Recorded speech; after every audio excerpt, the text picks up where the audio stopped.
좋은 식당을 찾는 여러분 뭘 보고 가세요? 맛있는 것. 오늘 끝나고 식당을 가야겠다 하거나 그럴 때 사람들이 되게 좋은 식당을 찾으면 거기 아무리 데코레이션이 잘 돼 있고 멋지고 거기서 서빙하는 사람이 아무리 아름답고 예뻐도 음식 먹으러 가는 거잖아요. 밥 먹으러 가서. 그래서 사실은 누가 그러더라고요. 한국에 아무리 반찬이 맛있다 그래도 한국 사람에겐 제일 최고가 밥맛이 좋은 식당이 맛있는 것이니까 식당이 좋은 쌀을 써야 하는 것이 최고다. 저희 교회에도 좋은 쌀을 쓰고 있습니다. 그래서 음식 맛. 그래서 어떤 사람이 조사를 했더라고요. 가장 식당 갈 때 생각하는 게 뭐냐? 음식이다. 이게 뭐 비교할 수 없는 그런 데이터입니다. 그런데 한국에 많은 교회들이 있고 또 여기저기서 오라고 합니다. 어느 외국인이 한국에 도착했을 때 깜짝 놀랐던 게 저렇게 반짝반짝이는 붉은색 십자가가 사방에 가득한 걸 보고 놀랬다라고 얘기를 하더라고요. 이렇게 많은 교회와 주위에 많은 사람들이 여러분 주위에 있습니다. 교회를 다닌다는 사람들 속에 우리가 교회를 찾아가는 이유가 뭡니까? 라고 물을 때 최근에 어느 데이터에 교회에 관련된 데이터 단어들을 이렇게 얘기했는데 가장 첫 번째가 사람들이래요. 교회에 다니는 사람들. 그리고 제가 하나님은 어디 있나 하고 찾아봤더니 저 옆에 끝에 있어요. 잘 보이세요? 그래서 저는 이 세대통합 예배, 우리 자녀들과 함께 드리는 예배를 통해서 우리가 다시 들어야 할 말, 혹시 우리는 교회 안에서 이 하나님이라는 말을 잃어버리며 우리가 정말 중요하고 가슴에 담아두고 생각해야 할 이 단어를 잃어버리며 살고 있지 않는가? 교회에 많은 것들이 있는데 하나님이 없는 교회를 보고 있지는 않는가 하는 생각이 들었어요. 그래서 저 안에 하나님이 저에게 주시는 마음은 우리 하나님 아버지에 대해서 이야기를 해줘야겠구나. 여러분, 이렇게 하면 행복합니다. 저렇게 하면 잘 살 수 있습니다. 이렇게 하면 더 나은 삶을 살 수 있는 수많은 사람들이 그렇게 얘기합니다만, 그러나 막상 여러분이 교회에 오는 이유는 하나님 때문이잖아요. 하나님을 듣고자 함이며 하나님을 알고자 함이 아니겠어요? 이 하나님을 얘기해야겠다 생각이 들었어요. 그리고 성경은 우리 하나님 여호와라고도 하고 우리가 주님이라고 부르는 그분, 출애굽기 34장 6절에 이렇게 표현하죠. 같이 한번 읽어봅시다. 시작. 여호와께서 그의 앞으로 지나가시며 선포하시되 여호와라 여호와라 자비롭고 은혜롭고 노하기를 더디하시고 인자와 진실이 많은 하나님이다. 그 하나님이다. 성경이 우리에게 하나님에 대해서 알 것을 명령하십니다. 이것은 하나님의 명령입니다. 모든 인류를 향해 여러분 양심 속에 가지고 계시는 그 초월하시고 전능자시고 우리를 창조하신 그 하나님이 우리에게 하나님을 알 것을 명령하고 계세요. 호세아 6장 3절에 이렇게 얘기하고 있죠. 그러므로 우리가 여호와를 알자. 힘써 여호와를 알자. 그의 나타나심은 새벽빛같이 어김없나니 비와 같이 땅을 적시는 늦은 비와 같이 우리에게 임하시리라. 호세아 6장 6절 말씀 우리 같이 한번 읽어볼까요? 나는 인애를 원하고 제사를 원하지 아니하며 번제보다 하나님 아는 것을 원하노라. 하나님이 당신들에게, 하나님 사람들에게 어떤 종교적 행위보다, 어떤 헌금보다, 어떤 수많은 기도보다 더 원하는 것이 하나님 아는 것이다 라는 것을 우리에게 말씀하고 계시다는 거예요. 하나님을 안다면 우리에게 많은 유익이 있습니다. 수많은 것들이 있지만 제가 한 몇 가지만 찾아봤습니다. 성경에 시편 91편에는 이렇게 얘기합니다. 그가 내 이름을 안즉 내가 그를 높이리라. 그가 내게 간구하리니 내가 그에게 응답하리라 라는 약속이 있습니다. 요한복음 17장 3절 같이 한번 읽어볼까요? 시작. 영생은 곧 유일하신 하나님과 그가 보내신 자 예수 그리스도를 아는 것이다.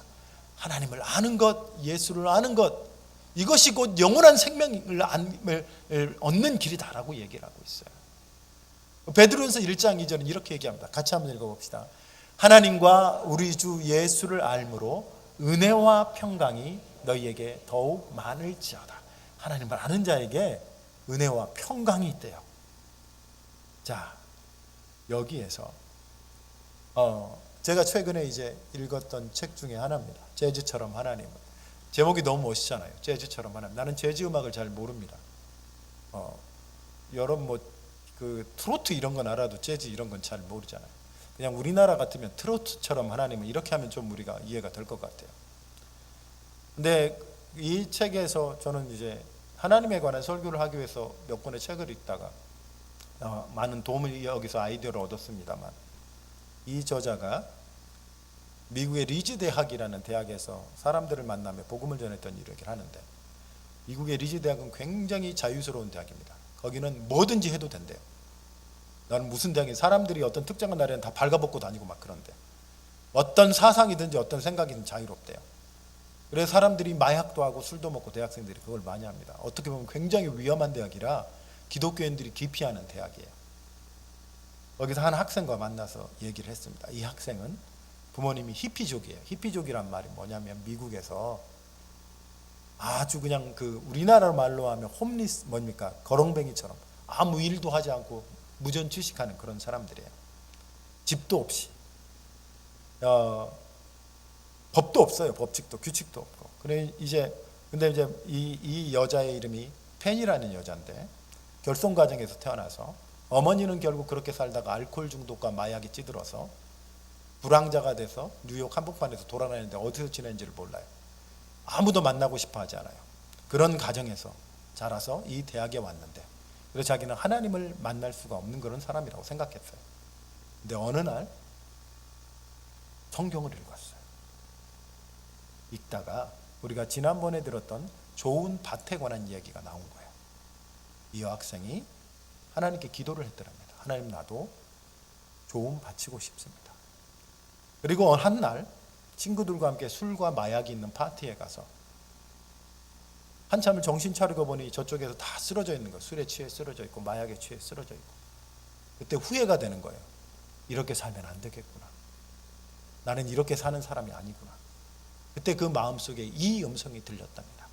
펜이, 지금뿐 아니라 영혼까지 너한테 줄 더 좋은 삶이 있다. 이 학생은 이것이 하나님께로부터 온 말씀이라고 생각이 되어서 이 책을 지은 저자에게 찾아와 연락을 했습니다. 내가 하나님을 만났습니다. 이것이 하나님을 아는 자가 얻는 여러 복 중에 하나입니다. 하나님을 만나면 놀라운 일이 일어납니다. 우리가 그럼 어떻게 하나님을 알 수 있습니까? 제가 이제 우리 어머니하고 얘기 중에 어머니가 아버지에 대해서 불평을 하면 늘 그런 얘기를 하더라고요. 네 아버지 도저히 모르겠다. 내가 평생을 같이 결혼해 살았는데 네 아버지 속이 어떤지를 모르겠다. 나는 그 말이 이해가 안 됐어요. 근데 어느 날 아내가 저한테 그런 말을, 당신 도저히 모르겠어, 이래. 도대체 그때 뭘 모른다는 거지? 생각해 보니까 내가 내 마음에 있는 얘기를 잘 아내한테 안 한 거예요. 내 속에 있는 얘기를 잘 안 한 거예요. 근데 감사하게 하나님은 말씀하시는 하나님이에요. 우리에게 그 마음에 있는 것을 가르쳐 주고 싶어 하시는 하나님이에요. 그래서 히브리서 11장 6절은 이렇게 얘기하고 있어요. 같이 한번 읽어볼까요? 하나님께 나아가는 자는 반드시 그가 계신 것과 또한 그가 자기를 찾는 자들에게 상 주신심을 믿어야 할지. 하나님이 말씀하신다는 것은 하나님이 여러분을 적극적으로 만나주시길 원하시고, 하나님이 여러분에게 적극적으로 보여주시길 원하시는 하나님이라는 거예요. 그럼 우리는 어떻게 하면 되는 거예요? 믿으면 되는 거예요. 들으면 되는 거예요. 그분을 찾으면 되는 거예요. 그리고 또 하나는 하나님을 경험하는 거예요. 시편 24편 34편 8절 이렇게 기록했죠. 같이 한번 읽어볼까요? 너희는 여호와의 선하심을 맛보아 알지어다. 우리 가장 우선적인 것은 말씀하신 하나님을 믿는 건데, 그리고 또한 이 믿음으로 말미암아 하나님을 경험할 수 있습니다. 이건 제가 다시 한번 또 얘기를 해드리고 싶습니다. 그런데 우리가 하나님께 나아가고 하나님 걸 아는데 방해하는 몇 가지 장애들이 있습니다. 오늘은 이 장애들이 뭔지를 잠깐 몇 가지만 생각을 해보고 이 장애들을 부수고 하나님을 알아가는 그것에 대해서 한번 알아보려고 합니다. 첫 번째 장애는요, 우리가 하나님에 대해 오해하고 있어요. 제가 읽었던 책의 그 재즈처럼 하나님이란 책은, 이 책의 저자는 자기는 가난한 집에 태어나서 아버지는 엄마를 소위 말하면 이제 바람이 나서 도망을 간 그런 남자죠. 그래서 평생 아버지에 대해 원망이 있었던 사람으로 태어난 사람이에요. 홀어머니 밑에서 자랐는데 교회 갔더니 다른 교회의 다른 자녀들은, 그 외에 장로님이나 높은 지위의 목사님의 자녀들은 자기보다 행복하고 자기보다 잘 살았던 모습으로 보였대요. 그래서 이 사람이 가지고 있던 하나님에 대한 오해는 뭐냐면, 저런 사람들만 하나님을 믿는구나, 저런 집만 하나님을 잘 사랑하고 하나님의 복을 받는구나라는, 그래서 자기는 하나님으로부터 뭔가 저주받고 하나님으로부터 뭔가 떨어져 있는 그런 사람으로 생각되어졌다고 얘기를 해요. 내 개인의 하나님에 대한 경험이 하나님을 오해하게 합니다. 우리가 하나님으로부터 내가 이렇게 기도했는데 하나님이 내 기도를 안 들어주셨어. 그래서 하나님은 날 사랑하지 않나 봐. 하나님이 날 사랑한다면 어떻게 내 인생 가운데 이런 일이 일어나지? 하나님이 날 사랑한다면 어떻게 내 인생 가운데 이런 비참한 일이 일어나지? 이런 많은 아픈 기억들과 아픈 슬픔들이 하나님을 오해하게 해요. 두 번째, 교회나 다른 사람들에 대한 나쁜 기억들이, 내가 교회에 갔더니 사람들이 이런 좋은 사람만 있을 줄 알았는데 순 나쁜 사람들이 교회에 다 모여 있어서, 나에게 상처 줬던 사람들이 교회에 있던 사람들이고, 나를 못 살게 굴었던 사람들이 교회에 있었던 사람들이고, 정말 사회에서 다시 만나고 싶지 않았던 그 사람들이 교회에 있던 사람들이, 그리고 교회에 갔더니 이런 훈련 저런 훈련 다 받아라 하고, 제자 훈련 무슨 훈련 다 그거 안 받으면 천국 못 갈 사람처럼 얘기를 해서, 특별한 어떤 모임들, 나는 그런 훈련도 못 받았으니 나는 아마 천국에서 벌고 구원 못 받은 사람처럼 취급하는 그런, 그래서 교회는 그렇게 교회의 프로그램을 잘 따라가는 그런 사람들, 그런 소수의 사람들을 위한 것만 있나 보구나라는 그런 오해. 그리고 내가 가지고 있는 내 신앙들, 내 경험들, 나에게 하나님은 기적을 베푸시는 하나님이 아니에요. 나에게 하나님은 사랑을 주시는 하나님이 아니에요. 나에게 하나님은 나를 용서하시는 하나님이 아니야 라는 성경 말씀과 무관한 나만이 내린 결론입니다. 최근에 나는 여러 사람을 만나면서 가장 많이 들었던 말 중에 이런 말을 들었습니다. 예수 믿으십니까? 제가 교회는 안 나가는데요, 내 마음으로 하나님을 믿어요. 이것도 또한 잘못된 것입니다. 왜냐하면 하나님은 자기를 가르쳐 주려고 하거든요. 이런 얘기를 하면 제가 이런 얘기를 만들어 볼 거예요. 제가 어느 날 집에 갔더니 우리 아들이 혼자 골똘히 고민하고 있어요. 그래서 뭐 하고 있니? 그랬더니 아저씨 오셨어요? 이렇게 얘기를 해요. 아니 갑자기 왜 아저씨냐? 네 아버지 아니야? 아니에요. 제 아버지는 제 마음속에 있어요. 아니 여기 있잖아. 내가 네 아버지로 얘기하잖아. 아 듣고 싶지 않아요.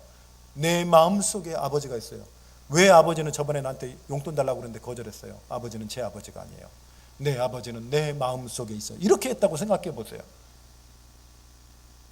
당장 잡아다가 머리채를. 어떻게 생각하세요? 우리는 그런 식으로 하나님 앞에 반응하고 있을 줄 모른다고요. 나는 하나님을 내 마음으로 믿어요. 그러나 이 사람들이 실수하고 있는 것이 뭐냐면 하나님은 말씀하고 계시는데 듣지 않고 있다는 거예요. 그래서 어떡하라고요? 말씀하시는 하나님을 믿으라고요. 내 생각보다, 나의 경험보다, 나의 느낌보다 진리, 성경에서 하나님이 하시고자 하시는 그 말씀을 듣고 그것을 믿으라는 거예요. 왜냐하면 성경이 우리에게 이렇게 가르쳐 줍니다. 로마서 3장 4절 뭐라고요? 사람은 다 거짓되되 오직 하나님은 참되시어다 할지어다. 너무 소중한 말씀입니다. 우리의 기억도 거짓될 수 있어요. 우리의 지식도 거짓될 수 있어요. 여러분 생각해 보세요. 여러분 지식이 날마다 참되면, 저도 늘 아내하고 하다가 늘 싸운 게 있어요. 당신 이거 했어 안 했어? 내가 한 것 같거든. 했다고 얘기를 해요. 아내가 안 했대. 했대. 둘이 막 싸워요. 둘 중에 하나 분명히 누가 잘못된 거 아니에요. 둘이 다 100% 확신해요. 나는 분명히 했다. 안 했다. 나중에 방에 가서 혼자 안 한 게 생각이 나면 갑자기 그때부터 창피한 거야. 그 말을 취소할 수도 없고 안 할 수도 없고. 그러다가 나중에 이제 똑같은 문제가 생기면 아내는 그때부터 그 한 번으로 나는 완전히 거짓말쟁이가 되는 거예요. 내 경험도, 내 지식도, 나의 느낌도 거짓될 수 있습니다. 그러니 우리가 믿는다는 것은 뭘 믿는다고요? 말씀하시는 하나님, 성경을 믿는 거예요. 그래서 누가복음 5장에 아주 재밌는 얘기가 있죠. 시몬 베드로가 예수님을 처음 만났을 때 뭐라고요? 내가 밤새도록 수고하였지만, 내가 해봤지만 안 되더라고요. 내가 내 알고 있는 지식으로 안 되더라고요. 그러나 말씀에 의지하여 내가 한 번 더 그물을 내리리라. 하나님이 말씀하셨으니 그 말씀 때문에 내가 그렇게 하겠습니다 라는 고백을 하는 거죠. 두 번째 장애는요, 우상입니다. 성경의 우상은요, 참 기가 막힌 여러 가지, 여러분 알고 있는 귀신이나 다른 신들이나, 여러분 이 죽은 자를 섬기는 예배나 아니면 모양으로 깎고 있는 모든 귀신들이나 우상들이나 부적이나 마술이나 점술이나 팔자나 운명이나 이 모든 것들이 하나님께로 나오는데 장애가 됩니다. 사실 성경은 이것들을 뭐라고 얘기하냐면 원수라고 얘기를 합니다. 여러분이 하나님을 바라보지 못하게, 여러분이 하나님을 찾지 못하게 하는 그런 원수들이라고 하는 거예요. 다른 신은 없습니다. 그리고 또 이 우상은 내가 사랑하는 다른 거예요. 내가 너무너무 사랑하는 것들, 그래서 그 사랑하는 것들을 하나님으로부터 믿지 못하게 해요. 그래서 골로새 3장 5절에 탐심은, 욕심은 우상숭배니라 라고 얘기를 합니다. 또 우상은요, 나의 고집이에요. 우리 늘 하는 말 있잖아요. 세상에 나는 다 믿을 게 없어. 나는 나 자신밖에 믿을 게 없어 라고 하는 그것은 고집 세다는 걸 얘기하는 것밖에 없습니다. 그래서 로마서에는 이런 얘기가 이렇게 말씀합니다. 함께 읽어볼까요? 다만 내 고집과 회개하지 아니하는 마음을 따라 진노의 날, 곧 하나님의 의로우신 심판이 나타나는 그날에 임할 진노를 내게 쌓는다. 여러분, 제가 최근에 이제 잠깐 어떤 무슨 사람들을 고치고 솔루션을 하고 이런 프로그램을 보면 제일 답답한 사람이 뭐예요? 장사도 안 되고 뭣도 안 되는데 자기가 하는 방법이 맞다 이거예요. 아마 우리 여기 의사 선생님도 계시지만 선생님들도 제일 답답한 사람이 의사 말을 안 듣고 자기 얘기가 맞다. 나는 배 아프니까 위장약 달라 이거예요. 아니 선생님 엑스레이 찍어봐. 안 찍어도 된다고, 내 병은 내가 잘한다고. 이런 환자가 제일 답답하실 거예요. 여러분, 우리는 그런 사람일 수 있다고요. 내 고집. 근데 왜냐하면 우리는 깨어지는 게 두려워요. 부서지는 게 두려워요. 끝날 것 같아요. 그런데 우리가 부서지고 무너져야 하나님이 우리 안에 새 일을 시작하세요. 그러니 내가 틀렸다는 것을 인정하는 거 부끄러운 거 아닙니다. 내가 잘못됐다는 거 인정하는 거 부끄러운 거 아닙니다.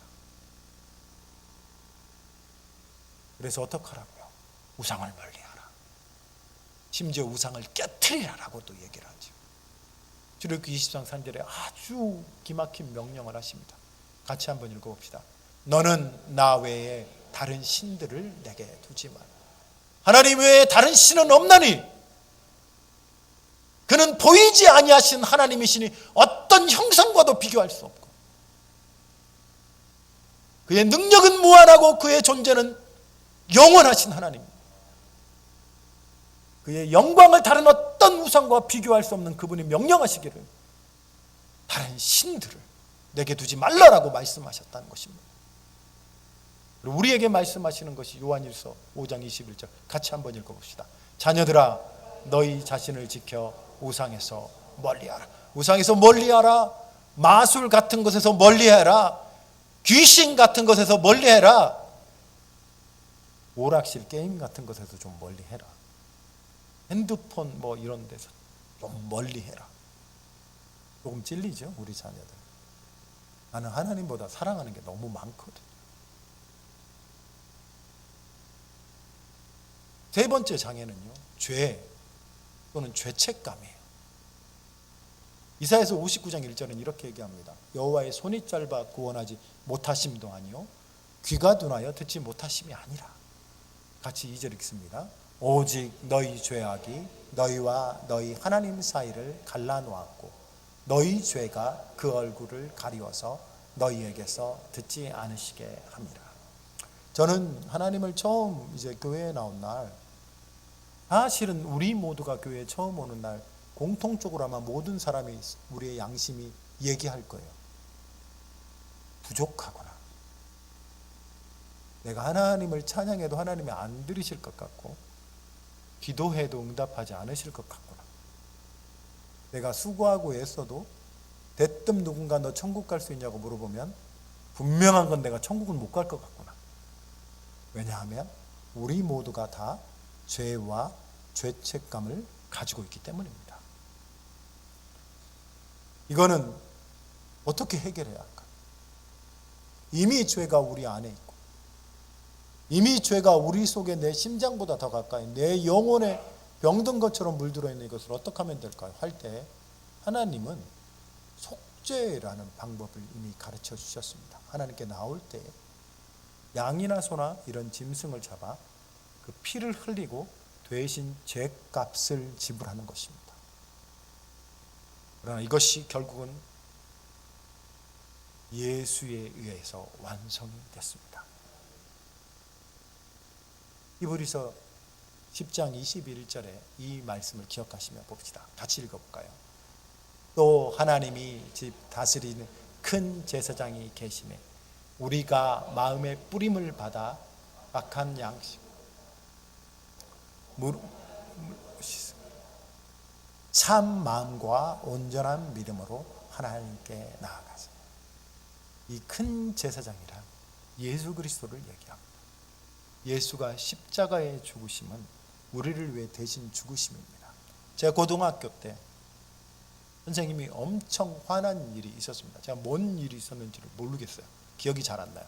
근데 내가 하나 기억나는 건 선생님이 이따만한, 그때는 뭐 밀대도 있었고 뭐 우리 야구바따로도 맞고 엄청 큰 걸로 많이 맞았지 않습니까? 요즘 같으면 바로 경찰서 신고할 텐데 그때는 맞아도 그러려니 하고 다 당연하지 내가 잘못했지 이랬던 세월이라 전부 복도로 나와! 선생님이 화가 엄청 났습니다. 큰일 났습니다. 엎드려 뻗쳐! 한 줄로 쭉 엎드려 뻗쳤습니다. 내가 한 번 더 기회 줄게. 누가 그랬어? 그러는 거예요. 내가 정확하게 뭔 일인지는 기억이 안 나요. 아무도 조용히 했어요. 그럼 다 맞아 하고 딱 하려고 그러는데 갑자기 저쪽에서 제 친구 한 명이 일어났어요. 근데 우리는 다 알아요. 걔는 그럴 애가 아니었어요. 선생님도 알았어요. 근데 걔를 앞으로 불러가지고 선생님이 아주 심하게 때리지는 않더라고요. 선생님도 뭔가 이 사태를 마무리할 핑계가 필요했던 것 같았어요. 한 5대 맞고 끝났어요. 그렇죠. 진정이 됐어요. 걔가 그냥 대신 맞은 거예요. 하나님의 용서 예수는 그런 겁니다. 예수님이 대신 맞아주신 거예요. 대신 죽어주신 거예요. 대신 대가를 지불해 주신 거예요. 그러니 우리 마음에 뭘 뿌리라고요? 예수 그리스도를 믿는 믿음, 예수 그리스도의 피로 우리 마음을 뿌려서 이제는 뭐라고요? 악한 양심으로부터 벗어나서, 죄책감으로 벗어나서, 부족하다고 생각했던 것으로 벗어나서 하나님 앞으로 나가라 라고 우리에게 얘기하고 있다는 것입니다. 하나님의 사랑이 우리에게 이렇게 나타난 바 되었으니 하나님이 자기의 독생자를 세상에 보내심은 그로 말미암아 우리를 살리려 하심이라. 같이 읽겠습니다. 사랑은 여기 있으니 우리가 하나님을 사랑한 것이 아니요 하나님이 우리를 사랑하사 우리 죄를 속하기 위하여 화목제물로 그 아들을 보내셨습니다. 저는 이 말을 읽으면서 하나님이 진심으로 날 이해하신다, 이 생각이 들었어요. 무슨 얘기냐면 어느 날 제가 읽었던 책에 나와 있는 한 내용이에요. 라이너라고 하는 목사님이 장애인들이 있는 곳에 가서 설교를 했는데 중증 장애인들이에요. 뇌성마비 장애인들 아시죠? 뇌성마비, 몸도 잘 못 움직이고 입에서 침도 흐르고 거품도 나고 때로는 간질이 와서 뒤로 넘어지기도 하고 이런 사람들에 가서 설교를 하게 됐대요. 이 사람이 막 설교를 하면서 설교했겠죠. 여러분 하나님 잘 믿으면 성공합니다. 여러분 인생 어떻게 됩니다 라고 하는데 막 설교를 하는 중간에도 이 사람들은 쓰러지고 막 고성을 지르고 이렇게 하는 거예요. 근데 한 여성이 이 목사님께 찾아와 이렇게 얘기했대요. 당신은 지금 태양에 대해서 얘기하고 있는 것 같은데 우리 모두는 창문이 하나도 없는 어두운 방 안에 있습니다. 우리는 당신이 무슨 말을 하는지 도무지 이해할 수 없어요. 당신은 지금 해결책에 대해 바깥 세상에 피어있는 꽃에 대해 승리와 극복에 대해 얘기하고 있습니다. 하지만 그것들은 우리의 삶에 어울리지 않습니다. 그 설교가 지금 우리하고 무슨 상관인가요? 우리하고 아무 상관이 없는 것 같아요 라는 내용의 이야기를 한 거예요. 이 목사님은 너무 실망이 되고 자기의 자책감이 돼서 그날 밤에 잠을 못 이루고 다음날 아침에 또 설교를 하러 나갈 때 설교단상에서 이렇게 얘기를 했대요. 무슨 말을 해야 할지 모르겠습니다. 정말 당황스럽습니다. 그럴 때 그 여자가 다시 일어나 이야기할 때요. 이제 우리는 당신을 이해할 수 있습니다.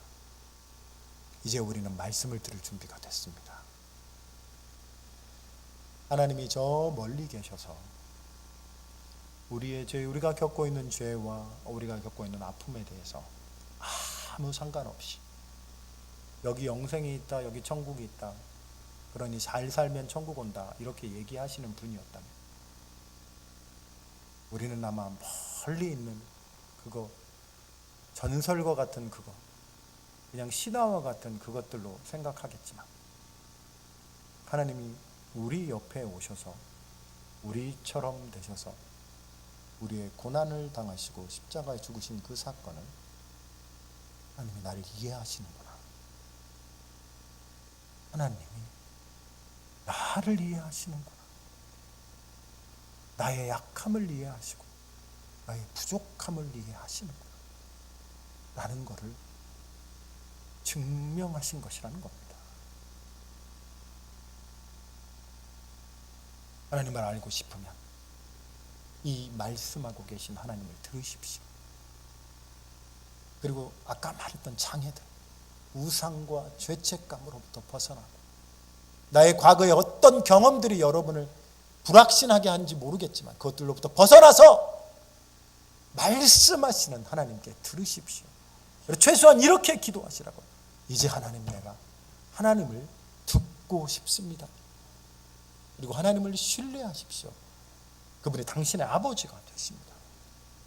회개란 하나님을 알고 그분과의 관계를 회복하는 것입니다. 내가 얼마나 통곡했느냐 이것이 중요한 것이 아닙니다. 내가 얼마나 많은 죄를 일일이 다 하나님 앞에 고백했느냐 이것이 중요한 것이 아닙니다. 지금 하나님은 여러분과 어떤 관계냐 이거예요. 이 하나님과의 관계가 예배로 표현돼야 하고, 이 하나님과의 관계가 찬송으로 표현돼야 하며, 이 하나님과의 관계가 여러분의 일상의 삶으로 나타나야 한다는 것입니다. 하나님 나의 아버지 혹은 아빠 하나님, 저는 하나님을 믿고 제일 하나님 앞에 드리기 힘들었던 고백이 이 고백이었어요. 아버지 하나님이라고 부르기가 너무 힘들었어요. 왜냐하면 아무리 생각해봐도 하나님은 나에게 그렇게 가까운 분이 아니라고, 하나님은 그렇게 나에게 친밀한 분이 아닌 것 같은 거예요. 그리고 제 아버지는 그런 아버지가 아니었거든요. 우리 아버지는 술 좋아하시고 도박 좋아하시고, 여러분 아시는 전형적인 여수의 그 술 취하신 거친 그런 분, 지금까지도 그 술을 못 이기고 교회는 예수는 믿는다 하며 막 이러면서 알코올 중독으로 이 평생을 그렇게 사셨던 그런 분, 아버지라고 부르기가 힘들었어요. 시간이 걸렸어요. 근데 저에게 필요했던 건 뭐냐면, 내가 믿음으로 하나님을 아버지라고 고백하는 것부터가 시작이었어요. 하나님을 아버지라고 부르기 시작해봤어요. 아버지 하나님, 아버지 하나님. 그 다음 어렸던 게 아빠라고 부르는 게 더 힘들더라고요. 그래서 한번 해봤어요. 아빠 하나님. 그래서 여러분도 예수 안에서 이 고백을 한번 해보시기 바랍니다. 따라해 봅시다. 나의 하나님, 나의 창조주, 나의 아버지. 한 번 더 해볼까요? 나의 하나님, 나의 창조주, 나의 아버지. 하나님이 여러분과 이 관계를 가지시기를 원하세요. 우리 하나님 멀리 계신서 여러분을 관찰하시는 어떤 시험관도 아니고 재판관도 아니고 경찰관도 아니고, 여러분을 두렵게 하는 어떤 존재도 아니고, 여러분을 혹사시키는 어떤 존재도 아니라, 그분이 여러분의 하나님, 여러분의 창조주, 여러분의 아버지가 되신다. 이 고백을 믿음으로 들으시면서 하나님과의 관계를 회복하시기를 축복합니다.